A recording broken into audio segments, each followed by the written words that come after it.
Friends, it's Jill here with the Hometown Homestead, and today I'm so excited to bring you our very first pantry challenge video of 2023, and we are starting it off right with a breakfast video. Now, this isn't something that my family does a ton of. I really focus on other meals, but recently we've had a lot going on and we've moved into some breakfast this week, and I thought I'd bring you along for the ride. Now, if you're looking for a quiet, peaceful picture of perfection and a house full of kiddos, this isn't it.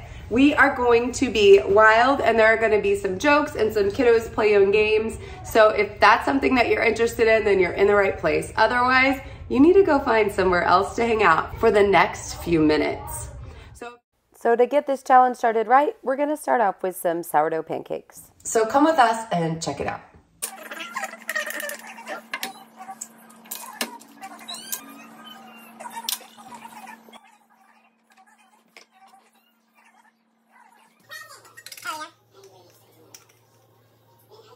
Now that you got to hear, or see, I should say, a little bit of what goes on behind the scenes, I'll give you a quick rundown of what I added into the bowl. I had 2 cups of sourdough starter, 2 eggs, a 1/4 cup of olive oil, a couple tablespoons of honey, some salt, about a 1/2 teaspoon, a teaspoon of baking soda, and then put some oil on my grill for frying. How about those bubbles? Mama. What, babe? Why are you making a video of pancakes? I'm gonna make a video of everything we eat this week. What? That's the plan. And if you have a house full, I can't recommend a double burner griddle enough. We use it all the time. So we have a whole stack of sourdough pancakes ready to go. And for the record, these are not burnt. This is just whole wheat, so it turns out darker after you mill it yourself at home. So join us as we see what the kiddos think about breakfast this morning. Okay guys, what do you think about the pancakes? They're good. Tanny, you need to sit down. They are good. You guys like them? Sit on your booty.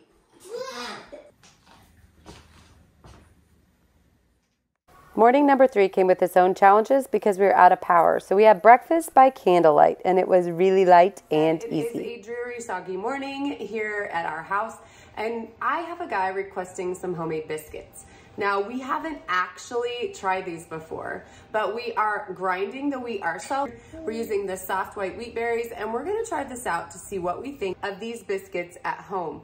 I'm actually gonna pull this recipe from the Home Ground Flour book by Sue Becker. I recently fell off into Sue Becker world and the Bread Beckers on Christmas night, actually, and our lives will never be the same again. So follow along as we make some awesome biscuits this morning, and we'll show you what happens along the way. We have measured out 2½ cups of our soft white wheat berries, and to that we're gonna add 2 teaspoons of baking powder, a 1/2 teaspoon of baking soda, and a 1/2 teaspoon of salt. Next, we're gonna mix all this up, and I'm just gonna go ahead and jump in by hand because I'm getting ready to get messy with the butter coming in anyway. 5 teaspoons of butter that was cold and freshly grated, and I always am so leery of using a box grater because I've cut myself on it several times. Typically, I run things like this through my food processor, but I didn't want to get it out this morning. Now this guy right here likes to be my #1 helper in the kitchen, and he is incorporating the flour and the butter, trying just to break up any chunks that are in there, but still leave the clumps of butter pretty well intact so that they can melt as the biscuits bake in the oven. So he wanted to get his hands dirty, so he can definitely mark that task off of the to-do list for the morning. We're adding 2 tablespoons of mayo to the center well that we've created here. And then we're gonna come in and add in our buttermilk as well. Except we didn't actually have buttermilk, so we added our raw milk plus a little bit of vinegar, and we're gonna go right here in the center. We're gonna add the remainder of the buttermilk, or the homemade buttermilk, because we are on the pantry challenge, so we are not actually out shopping for extra ingredients. We're gonna bring this together until it gets tacky, and then we are going to turn it out on our counter here and knead it for just a couple minutes. On the counter here, we're going to add a little bit of the flour that we had left over when we milled for this recipe. And then the rest of that, I'm actually gonna store in the freezer, and we use that just for our countertop work, just like this.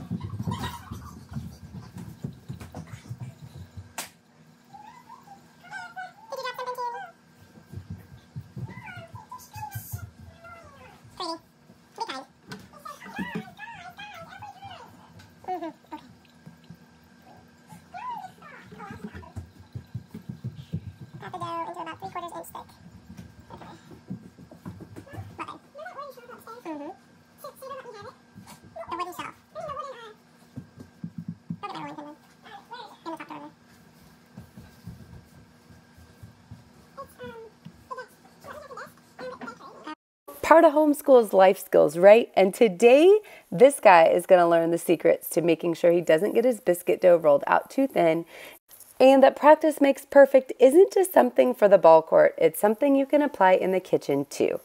Now, we don't actually have a biscuit cutter, so we're going to pull out a glass off of the counter. You want to do it? Yeah. All right, go ahead now. Put it as close to the edge as possible.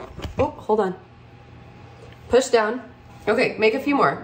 And put them as close as you can, remember? Like you see Nan do. After watching Nan make homemade donuts for all these years, he knows exactly what that means. So we just completed cutting out our biscuits, and we have an important observation to share. What is it, bud? Just 7. We have 7 biscuits, and we have how many people in our family? 7. We have 7 biscuits and 7 people, but the problem is Dad won't be home from work until way later tonight, and I'm not so sure there's gonna be anything left unless we're really careful here. So we're gonna get these into the oven. We'll bring you along for the ride, but there's a good chance we're gonna be a little short at the end of the day. We might have to make a second batch. We'll see how these go. We've had our baking stone over preheating in the oven at 450, and now we're gonna pop these on, get them brushed with butter on top and back in the oven. So hang out while we get it done.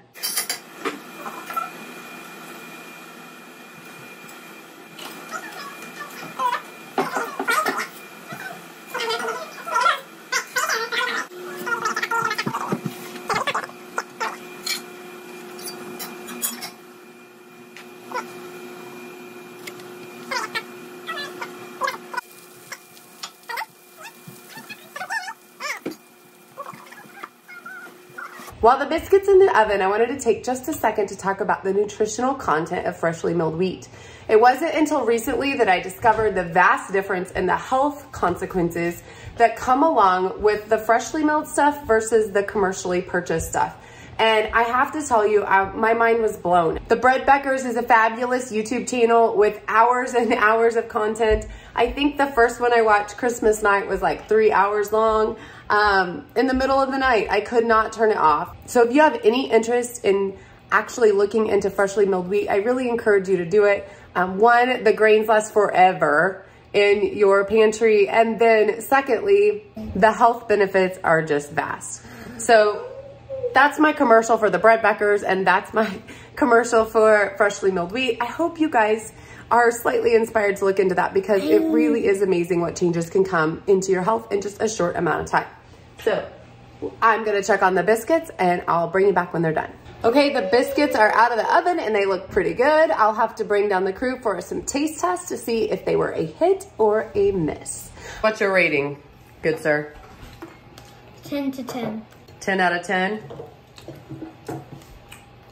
I don't know. All right, guys, what's your thought? Good. Good.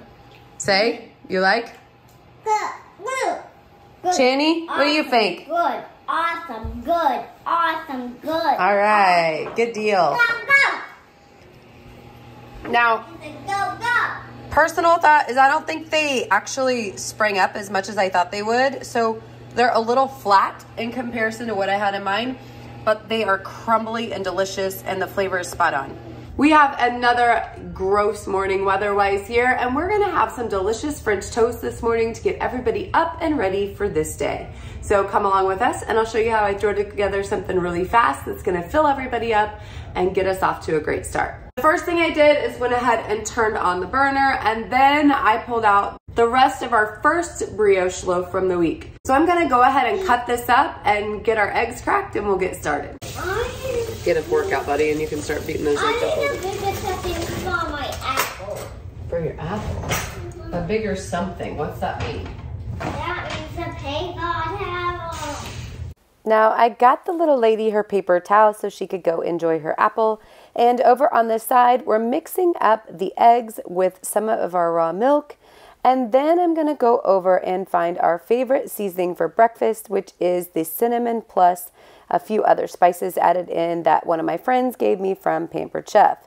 So toss that in, give it a stir, and then we're going to head on over to the stove. We're obviously preheating that pan a little bit early, might have got it just a little bit warm. So turn that down, started coating the bread, tossed it onto the griddle, and we are going to get these pieces ready to go in no time flat. After loading up the grill, it was time to flip the ones I put on first. So got those all flipped over, started pulling them off of the griddle, and preparing for everyone to come down and tear through their French toast before we start our school day. What do you think? Good. Thank you so much for hanging out with us today as we went ahead and showed you all the breakfast meals that we've had this week. Now, if you're interested in what was for dinner, which is where we really have fun, make sure to subscribe so you can see that video when it drops soon. Bye, friends.